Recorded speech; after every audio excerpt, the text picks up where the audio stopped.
So this week, Dana White said that Rory MacDonald hasn't been the same fighter since UFC 189. When he fought Robbie Lawler in that crazy 5-round war they had, where he ended up getting finished in the 5th round. He ended up shattering his nose.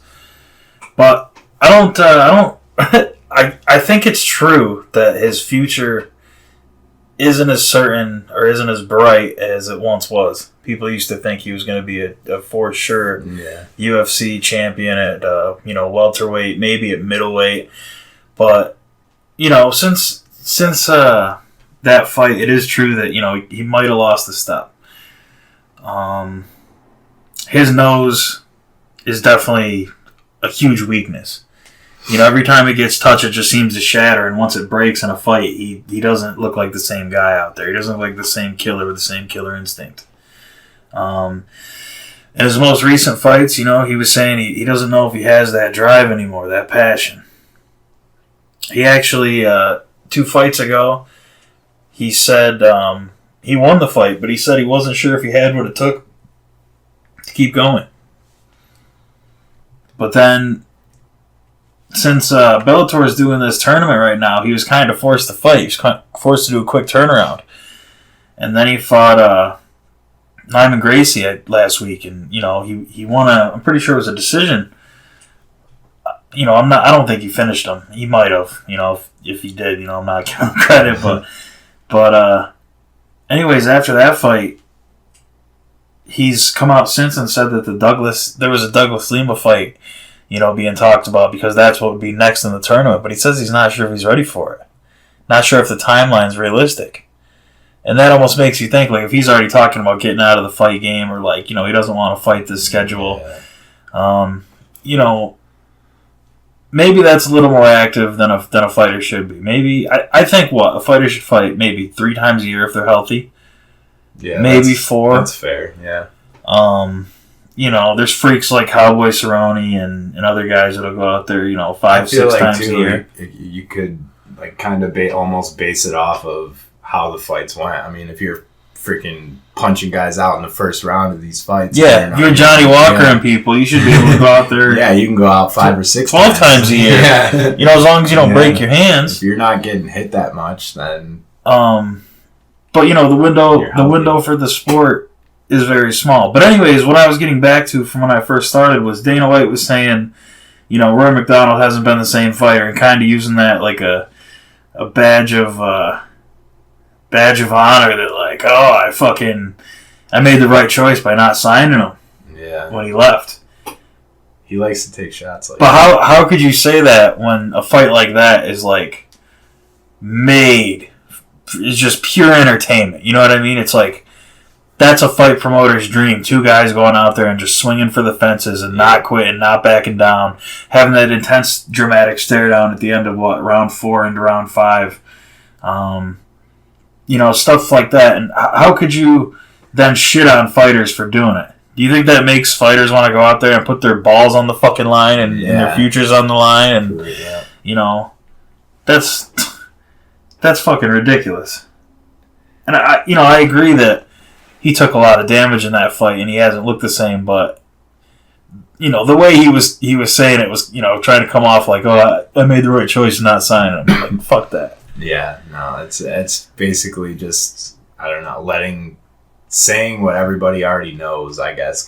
Maybe not even knows, but like there's just no reason to say something like that. Like, especially if you're Dana White, in my opinion. Like, you already got everything. Like, what do you don't need to take shots at guys. Yeah, and just let it be. And maybe Rory hasn't done maybe what everybody thought in Bellator, but at the same time, like, these other organizations are no joke. Look at Eddie Alvarez when he went to what, 1FC, got clobbered.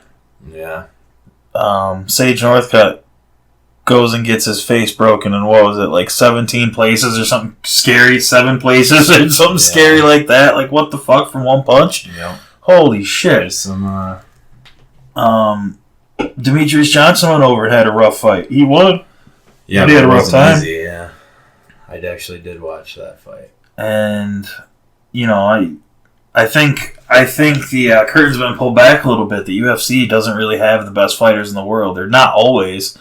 in some cases it's almost, you can't even really debate it. The John Jones thing, the Cormier thing, like I don't think there's guys in other organizations that could beat them within the UFC rules and UFC bounds. Yeah, no, they're definitely not the only. But at lighter weight classes, at least.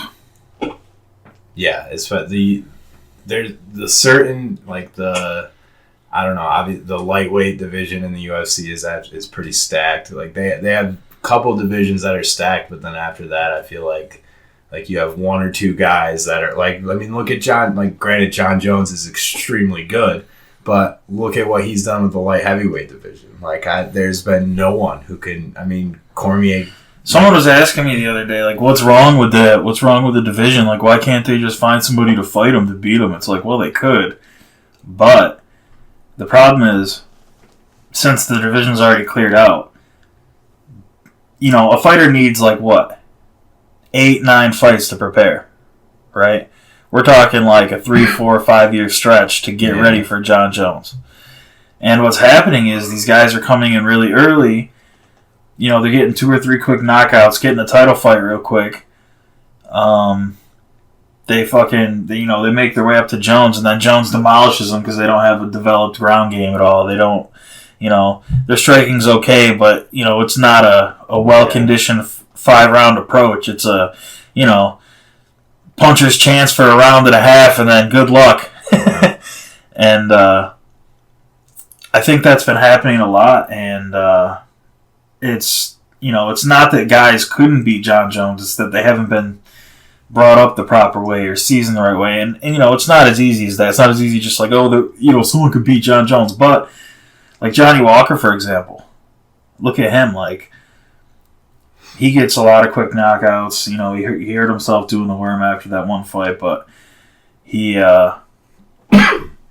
if he fought John Jones right now, it wouldn't be beyond a puncher's chance in the first round, right? I mean, beyond that, he's shown no ability to go the distance or fight adversity or seasoned. Get off his back when he's on the ground or.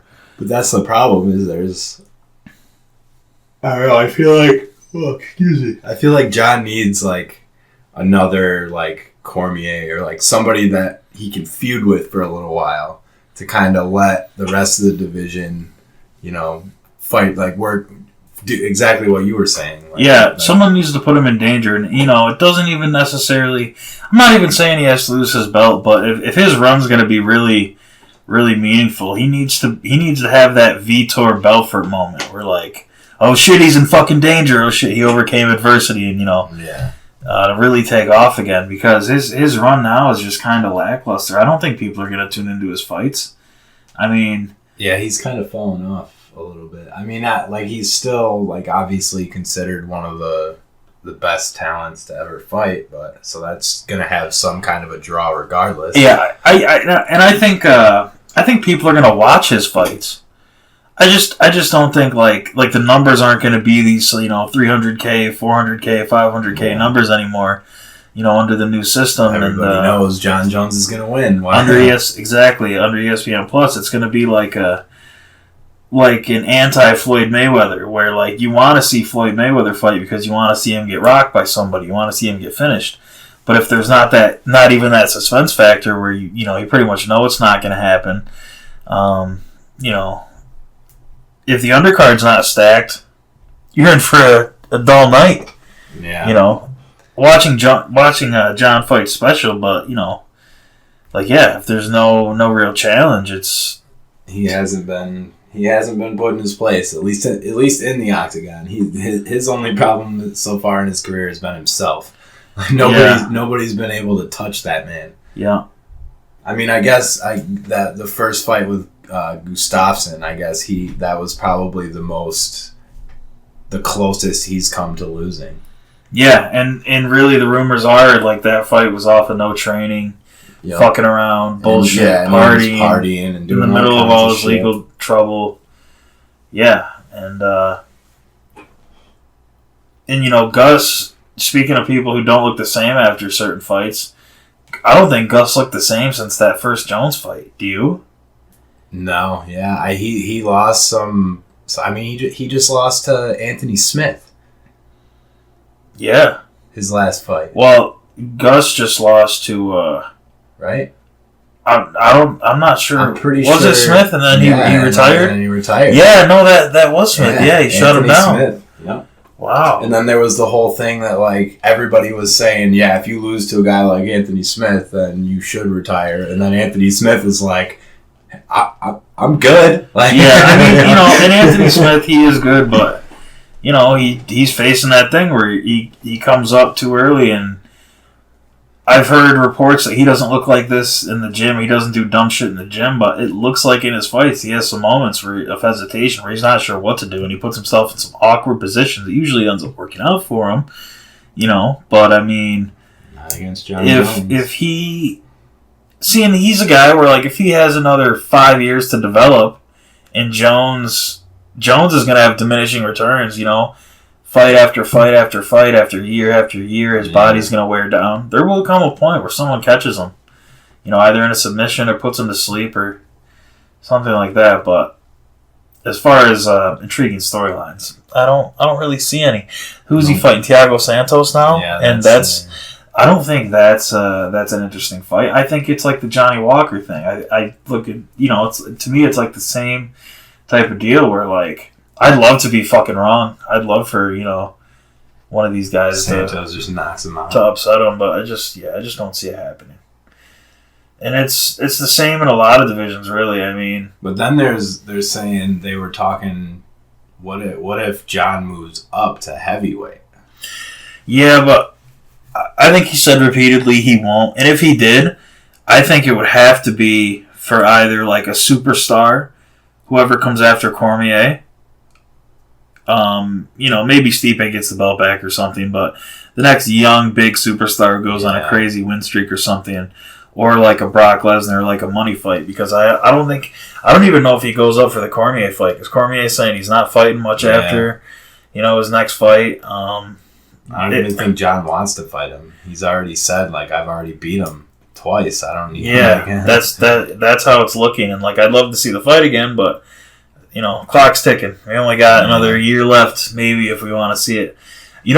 I am excited to see Nate Diaz back. I think we talked about this last time a little bit. He's fighting Pettis. Yeah. That's really cool to see him back. And I'm looking forward to that fight. There's a lot. Question is, does Nick Diaz ever return? I don't think he does. Yeah, I don't think he does either. I mean, maybe. I don't think he wants to. But it would have to be the right opponent, and, like, who could he beat at this point that's, like, realistic? I mean, he could maybe beat, like, a Diego Sanchez if he went up to 170 or something, but as far as, like, someone who would put him in contention or be a real threat or, like, be a real fight. Like, of course, we could throw him out there to a bunch of people, but, something that would be an important fight. I'm trying to think of what that would be. Yeah. And, I don't think Usman, that's at, 170? I don't think he's the guy to draw Nick Diaz out of retirement, and I don't think Diaz would even deserve a fight at that point for the title. So I'm going to change gears here a little bit. At Cageside Press, we had a writer that was kicked out of UFC 238. I don't know if anyone knows of his work, but Mike Strauss is a journalist that writes for Cageside Press, BJ Penn, I think Low Kick MMA, a bunch of other websites. And so pretty much what happened was, like, he went to UFC 238, he went to the media day before or whatever, and he was wearing a Metallica shirt, and somebody like pointed him out and was like, hey, you're violating the UFC dress code, and pretty much kicked him out of UFC 238. and they were like, you can leave right now, and if you change, you can come back. And he was like, fuck that. You know what I mean? At that point, he said, fuck that. And, that whole thing really pissed me the fuck off. And I get it, like, all right, so what is the importance of having a dress code for something that, like, if you're essentially a glorified cameraman for the UFC is not paying you. At best, they're letting you fucking get a better angle so you can do free work. Somebody might be paying you, but the UFC is not. Yeah. if anything, they're getting free work done for them. They're giving you a little bit of an angle so you can, do it. What the fuck is the problem with wearing a fucking Metallica shirt? Yeah, I don't see. We're 5 years away from everybody wearing tap out shirts. Everybody, and that shit just pissed me the fuck off. And it's like high school. Yeah, and a lot of people are like, saying like, oh well, yeah, dude, you're to the dress code, blah blah blah blah blah. Like, I get it if he was like a fucking VIP for fucking some important company, but listen, man, this guy's out there busting his balls, busting his ass, doing this hard work that gets underappreciated as it is, trying to sell tickets for this UFC fucking promotion. They can't put together a fight that interests people. Fights don't even draw 100K buys now. And people don't care enough to learn the app to buy their pay-per-views. And this guy's out here writing articles trying to sell your shitty fucking product, and you're going to kick him out. Yeah. So he essentially said, fuck it, and he's going to do something else. Wow. And I don't blame him, man. Yeah, I don't fuck that. Either. If that was me, I was, typing in the Cage Side Press chat, fuck that. Like, that really pissed me off. Yeah, that's and people want to say, like, ooh, like I said already, there's a dress code, that's bullshit. But I don't know, man. As long as you can do your job and you do it effectively. And I talked to Mike after that, and he was saying, like, yeah, like, sometimes fighters mention my shirt, and it's a great icebreaker. Yeah. Who doesn't like seeing, like for example, here's an example. Ronda Rousey wearing her anime attire to WWE events or to fucking, sporting events or all that shit. Like, that's cool. Yeah. That lets people know what the fuck you like. Yep. So, like, Metallica, like, shit, you like Metallica? Cool, man, me too. Yeah. We're down. Yeah. We could talk for hours on that alone. What the fuck's wrong with that? And so, I didn't want to throw John Morgan under the bus, but he is one of the lead interviewers for the post-fight press conferences. He kind of throws Dana some softball questions, and so he can answer them like, Dana, what are your thoughts on tonight's events? And not saying he doesn't do a great job, because he does, and I don't want to discredit any of his work, but if we're talking about a dress code, man, he's dressed like a retired golfer. You know what I mean? Like, and I don't think there's anything wrong with that either. I think these guys should tell everybody to fuck off. As long as you can do your job and do it right, who cares? Yeah. You know what I mean? Yeah, that's kind of ridiculous. What the fuck's his name? Who's the guy who wears the hockey jersey? That's the director. Kevin Smith. Kevin Smith is yeah. So pretty much what I was going to say is, like, if Kevin Smith was at a fucking sporting event there to document something, are you going to fucking tell him to take off his fucking jersey because he fucking, hey man, we have a dress code? Like, get the fuck out of here. Yeah.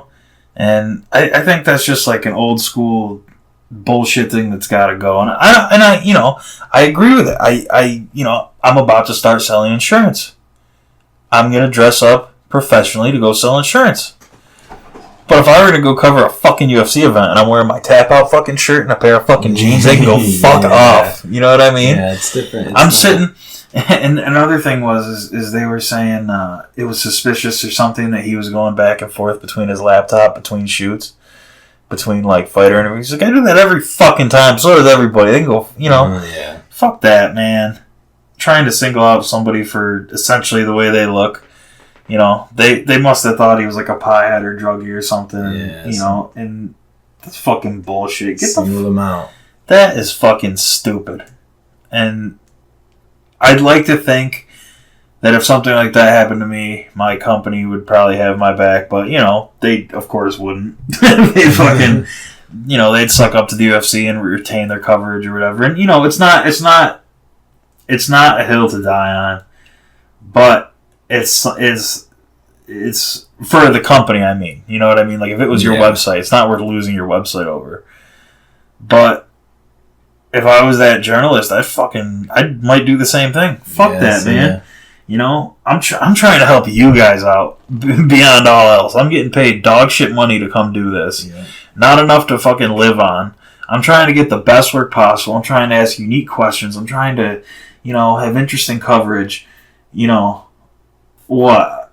I'm wearing the wrong fucking band. You know what I mean? Like, come on. Like, that is such bullshit. Especially when, like, ironically, probably half the members of fucking Metallica were in the crowd fucking, 100 feet away. You know what I mean? Yeah, like, that's just stupid. Especially at something like, and I could, and like you said, like, with the insurance, like, I could see it if it, like, I was in the Marine Corps for 4 years. Like, yeah, you have to dress up. You have to do that. Yeah. It's like, that. But like you said, it's a UFC fight. Like, for the cameraman for Jackass, the movie and shit like that, what were they wearing? Yeah. They're all wearing black fucking t-shirts and stuff. Yeah. Like, what? Like, is a fucking Metallica shirt and stuff that different? Come on, get the fuck out of here. Yeah, it's just... And...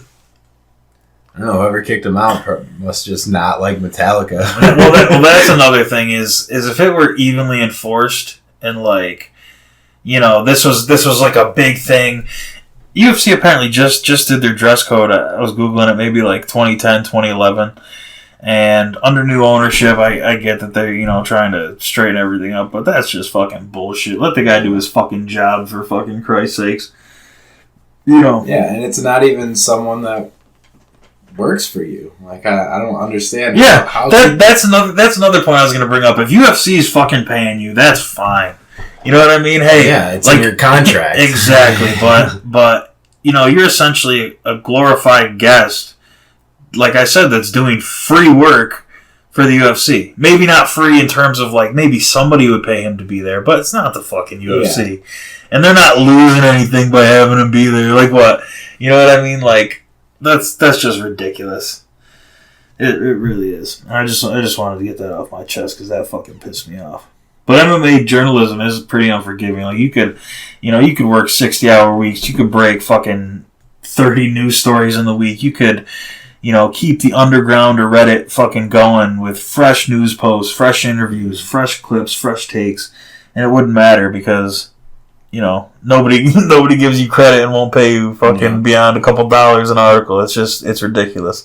I'd like to think that's changing with ESPN opening up some slots and, a lot of guys going there. Half the MMA fighting team went to the I think Atlantic, where it's a subscription-based, coverage. So everybody's making money. Yep, so everybody's doing pretty well there, and MMA fighting just opened up a lot of spots because of that. And so, there is some mobility, but not enough to deal with that type of bullshit. Yeah, not at all. No they way. Can go fuck themselves. Let's see, what else do I got here? So vaccines can now be stored. We're gonna completely change directions now. We're not talking about the UFC anymore. Vaccines can be stored in a simple sugar solution, Canadian scientists found out, that can be stored up to 40 degrees Celsius. That's up to like 104 degrees Fahrenheit with no adverse effects on the vaccines at all. That means they could be pretty much anywhere that's not Saudi Arabia in the direct sunlight or in a desert. Yeah. And, it's I guess it's not really big for us. But for the rest of the world, that's crazy. Some of these places where vaccines, I guess, were available, but after a day, if they're not stored in refrigerated conditions or below 30-degree conditions. Plus, they're so expensive. Yeah. That's another thing. And now you can just kind of sell them like pills. You put them in the sugar shit, they'll be good for, I think it said like 6 to 9 months with no adverse. Like, that's crazy. That's good. That'll be good for all the, I don't know, I guess, the third world countries, of course, but then, like, the ones that are kind of, like, in between that have, Yeah, even like for natural disasters. Yeah. And flooding and stuff, just getting to people that need it. Just throw them on a plane. Yeah. So, I had a mailbag question for everybody. If you're listening to this if you're still listening to this, I don't know, it's pretty deep. 25 minutes, probably lost half you by now. But if you're still listening, send an email to outofendicott@gmail.com. And the question is, what is a plot hole you noticed in a movie or TV show that really fucking bothered you?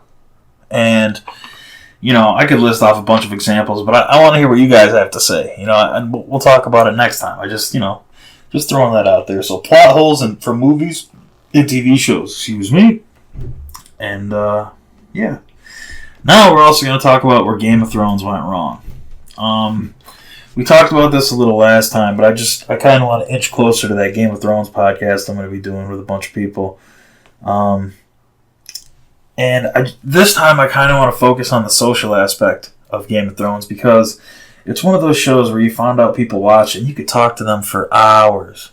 It's kind of like anime and wrestling and MMA and that aspect where you don't really have to know somebody, but you find out just one little snippet of what they like. And you're like, oh, holy shit, are we best friends now? We could talk for fucking, talk for hours on end. And that's how Game of Thrones was. And, I only started it last year, but it was one of those shows you could go back and just watch repeatedly and look for new things and find new topics to talk about and talk about different relationships of the characters. And, hey, did you think about this? And did you think about this with Gendry? And did you think about this with Arya? And what about Daario and Naharis? And what about the Faceless Men? And what about, just Bravos and just all this crazy shit? And I'd go so far as to say I lost a few friendships. Not lost friendships, I guess. It's being a little dramatic. But, friendships diminished because that kept a lot of them together. I could just go with certain people and just fucking talk forever about Game of Thrones. Mm-hmm. And it felt like it kind of felt like you were betrayed in the finale or the last couple episodes where it felt like you wasted your time on all this.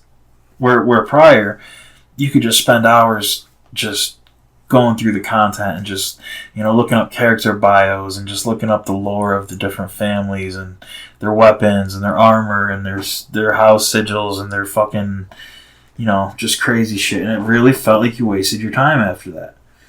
HBO's pretty notorious for crappy endings. I don't know if you ever watched The Sopranos, but the ending for that one kind of had a lot of people confused too. Yeah, in a much different way, but in my eyes, just as bad. Honestly. Well, I don't know if that was necessarily bad because it kept people talking, but it definitely for a lot of years it made me feel like I didn't need to go back and rewatch The Sopranos. Yeah, I didn't feel the need I wasn't interested. So typically for me, Game of Thrones, for example, every time a season finale would end, it would add a new piece of lore and add a bunch of new things that you didn't know before. You could go back and take that new information and apply it to the old information, and be like, holy fuck, this is fucking crazy. And that's just not the case with this at the end. And I think that was the same with Sopranos. It's for example, when Junior shot Tony, it's holy shit, now we got to go back and rewatch every interaction they've ever had to see if there's any hints of this coming up, to see, if I might have missed somebody putting a hit out and paying Junior. You don't know what the fuck's going on at the moment, and that's part of the magic. And that's just not there at the end of Game of Thrones. No, it wasn't. It felt rushed. And apparently one of the spin-off series got canceled, so I think we're down to 2. Maybe a spin-off movie and maybe one other spin-off project. Not that there can't be more in the future. Aren't they doing a prequel? I think so, and I'm honestly not sure which one got canceled, but something did. I think I don't. Yeah, I'm not 100% sure, but I think the one that is in the works, or at least one of the ones that's in the works, is going over when the Night King was made by the freaking, yeah, I'm pretty sure I heard that. I don't know how interesting that shit would be, though. Do you think people would be interested in characters I think I would. I think there would be interest in the Night King, but the Children of the Forest and see, to me, they could always jump back and give you new Lannisters or new Starks or new Tarleys or new whatever house they wanted. Targaryen. They could do anything. Yeah. Especially, 1,000 years back. Yeah, it just goes back so far. But the Night King was made, before, was Westeros even Westeros? I don't think it was. I think like that was at like the beginning of man. I think when the Night King was created. Or was it? Or see, like I can't remember if that was like really really ancient or only like 1,000 years ago. I think it was really ancient because I think only the children of the forest were those. That was what the world was like. It was the children of the forest, and then they created the Night King. And then I think I don't know. I could be wrong. You know what I thought could fix the whole Game of Thrones series? Something like there must always be a Night King.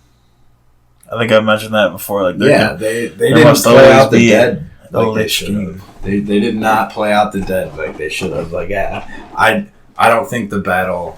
I don't know. I know we're really digging in here, but I don't think that should have came before.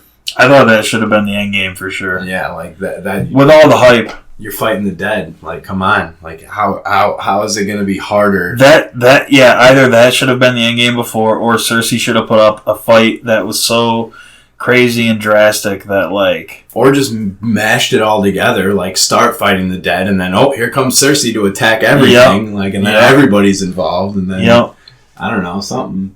I don't know. I didn't like the way they did it. I enjoyed watching it. Like, I enjoyed watching it as it played out, but I definitely, like, I have no reason to go back and watch it again at all. Yeah. So stay tuned for that Game of Thrones podcast. That's going to be coming up. We're going to have, some different people on, hear what they think, some highlights, the good, the bad. And, even go before that. Because, I'm not really only interested in the last season. Because if we could shit on season 7 or 8 all day. Or was it 8? Yeah, 8. Yeah, we could shit on season 8 all day, but I mean, there was a lot of good in the show too. Yeah, and there's a lot to talk about. Absolutely. So the next 2 AEW shows are going to be free. I don't know if anyone's interested in pro wrestling, but there's like a lot of, I don't really know off the top of my head, but there's like Jon Moxley, Kenny Omega, I think, on one of the shows. Jericho versus somebody. Yeah, Jericho versus I think maybe Joey Janela on one of the shows. Joey Janela is going to fight Ambrose, I think. But old JR is going to be announcing. Yep, at least. Yep. But yeah, that's cool that they're all their shows aren't going to be paid. They said when people spend money, they want them to feel like they made a good purchase and feel good partying with their money. Yeah, I actually like JR has quite a hand in all of this too. Like I watched, he was on Bubba Ray Dudley's. Well, I don't know what his real name is, or if that is his real name, but he has a podcast and he had Jim Ross on it, and Jim Ross was taught like he's an announcer first, but he's also like he's working behind the scenes, using all his knowledge from everything that he went through with WWE and everything. So I think it could be good. I think it could be good, especially the way the WWE's going right now. Oh yeah, WWE's doing really It'll awful. be nice to have fresh. So just throwing out some numbers, or just some baseline numbers. WWE is trying to offer like 2-for-1 tickets to the next pay-per-view in Washington because the nobody's buying tickets to it. But it's headlined by Baron Corbin, Seth Rollins, and Dolph Ziggler, Kofi Kingston. And it's like, yikes. What do you want people to be excited about? Yeah. There's even a local WWE show coming in, July 7th, and I'm a big wrestling fan, but I'm over going to like live shitty WWE events. But I'd like to go with my family and some friends and stuff. But as far as like being excited for it myself, like Jesus Christ, there's nothing to look forward to. Yeah, at least, like I don't know. I feel like when they used to come, it used to be awesome.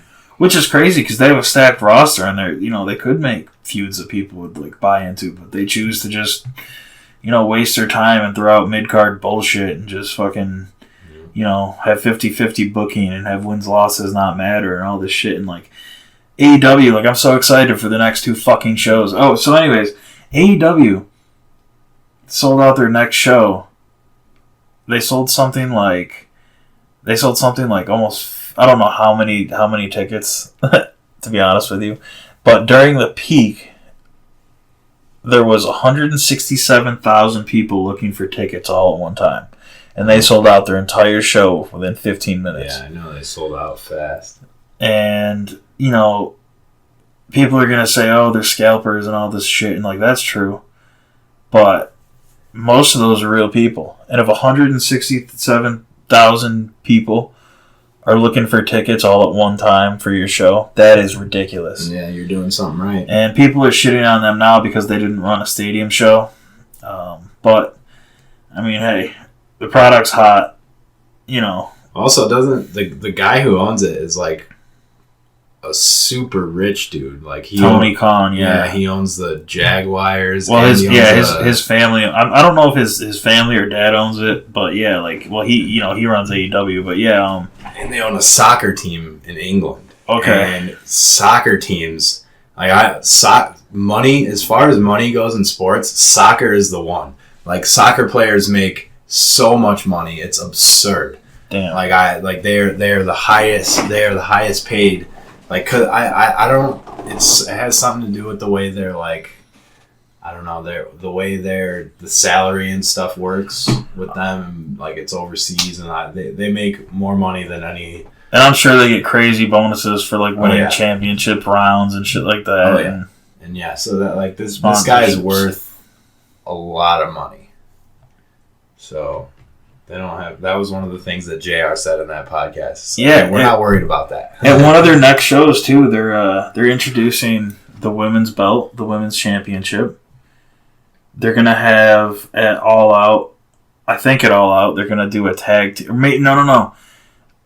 They might unveil the tag team championship at All Out, but they're going to do a when TV launches in the fall. They're gonna do a tag team tournament. So that's gonna be pretty cool. Yeah, that's cool. Tag team. I always loved tag team wrestling as a kid, like watching the Dudleys and shit. Like, you know, I have a couple friends who don't really watch wrestling or whatever, but like that is amazing. When it's watching when everything is ring psychology is so fun to watch. When so for example, like there's a good team in the ring and then there's a bad team in the ring, and the bad team's cheating and they distract the referee, and only like the legal man can get a pinfall. So like, the heels sometimes, or the bad guys, will like go into their own corner, and instead of tagging their partner in like a tag, they'll clap their hands really loud, and then the partner will just walk in the ring. So it's not a legal tag. You know what I mean? So the ref thinks there's a legal tag. So if they lose, they can always say, "Oh, I wasn't the legal man." You know, they always have a claim to be. A way out. Yeah, there's always a claim to be like, "Oh, you fucked us," and just stuff like that. It's just, you know, it's really fun to watch, but it has, you know. A lot of it has to do with having really strong characters that, you know, cheat or play against the rules, but like in a smart, conniving fucking way. You know, it has to be believable. Everything has to be within the bounds of like the character they're trying to portray. Things can't come out of left field. It has to be, you know, a really slow burn. And if they do it right, it's fun, especially tag team wrestling. But what do you got over there on your sheet? I got a lot of this goes for like mobile gaming, like as far, because I know you got the new Galaxy. I saw this video the other day, and they water cooled a cell phone, because what a lot of people run into when you mobile game on your phone, after about 15-20 minutes, you start to throttle and your performance goes way down and your game starts skipping and everything, and it gets overheated. Well, basically, you can buy a water cooler for your phone, and now this is it's not portable by any means. Like, don't expect to be walking around while you do this. This is something like you're sitting at home and you want a game or whatever. Because what these guys did it, they hooked it. I mean, they had everything. They hooked it up to a radiator too, like the same way you'd water cool a PC essentially. And it's just it's a copper plate that you stick on the back of your phone, and it has a tube that runs like up and down, like crossroads up and down on the back of it. And you basically hook the tubing up to it to get the water flow running through. And they did the benchmarks with the tests, and they were using the phone that you have actually for their tests. Damn. And they ran the benchmark without it, And after about 15 minutes, performance started dropping drastically. They throw this water cooler on. I didn't think it was going to work. They didn't think it was going to work. But sure as shit, it does. It works. Heat, man, is one of the worst things for mobile and laptop and any gaming, really, is you wouldn't even believe. Like, we're talking something will run at like 400 FPS, no stutter. You add 20 degrees and you're down to 20 FPS, can't move, fucking screen stutter. Just throttles everything. Yeah. That's why like some of the like water cooling that's done on PCs is absolutely absurd. And even liquid, they literally have, like, I was watching this thing, these guys were cooling their PC with liquid nitrogen. So this thing is below zero, like freaking, and some of the scores, like, these guys are, all they build these computers to do is break world records for like the highest, fastest, most extreme. Like, it's not really, you got to sit there and pour liquid nitrogen into it over and over. It's not feasible if you're trying to just, like, it's literally just for breaking records. But the water cooling, you can water cool your PC, and there's not really much maintenance. I mean, you can, if you don't do it right, you can really mess things up, because then you're going to start leaking water and all that, and you don't want that. But like, if it's done right, there's not much maintenance. You can literally, you don't have to change the liquid for most of them. It's 2 years. So you go 2 years without changing anything, and it really does make a difference. If it's done right, you water cool your CPU, your GPU, and it's like, I've seen the benchmarks online for stuff like that, and it's been one of my recent fascinations. My new thing has been trying to play Xbox One on my mobile phone, but like away from my house. And there's an app coming out to do it with the Xbox Cloud or xCloud or whatever it's going to be. And you're supposed to be able to do it then, but I want to do it right now. So I've been using this OneCast app, which supposedly dropped remote streaming. But, I mean, like, I'm trying. I'm trying to pour forward and do all this stuff. But I got it working. So anyone who wants to do this, you can just download the OneCast app on your phone. It'll find your Xbox. You can play it right on your phone. You can either have a Bluetooth controller plugged in, play with your controller connected right to your console and just use your phone as a screen. Or you could connect the Bluetooth, right to your phone. And, it works okay. There's a little bit of lag. I'm really looking forward to use it when Madden comes out for Auction House, like, away from the house. But that's the OneCast app. Still fucking with it. It's not perfect, but it's decent, if you want to do your stuff away from home, or if your TV's being used or whatever. And then I wanted to tell everybody that if you're looking for an IPTV service, I used to use the Players Club, and I still do, but they closed new subscriptions for the time being just because it got a little too popular and they don't want anything to lag. But there's a new one called Streams for Us, and that's $7 a month. There's like 8,500 channels. UK, Canada, US, everything you could think of. There's like, MLB streams, NHL streams, the full holy shit package for everything. NFL, NBA, NHL, soccer, racing, boxing fights, DAZN, any UFC fights, wrestling pay-per-views, wrestling networks, CFFC, anything. $7 a month. That's Streams for Us. If you need any help setting it up, just send me an email, outofendicott@gmail.com. And thank you for listening. And I think that's it. That's it for today. Wrapping it up. But another thing is we're going to start going to different places wing nights every week and just like comparing them, how we like them. We always go to Stu's. We love Stu's. But we're going to try to change it up. We're still going to go to Stu's on Wednesdays, of course. But, if you know somewhere with really good chicken wings, just, send us an email. I recommend them. And until next time, out of Endicott.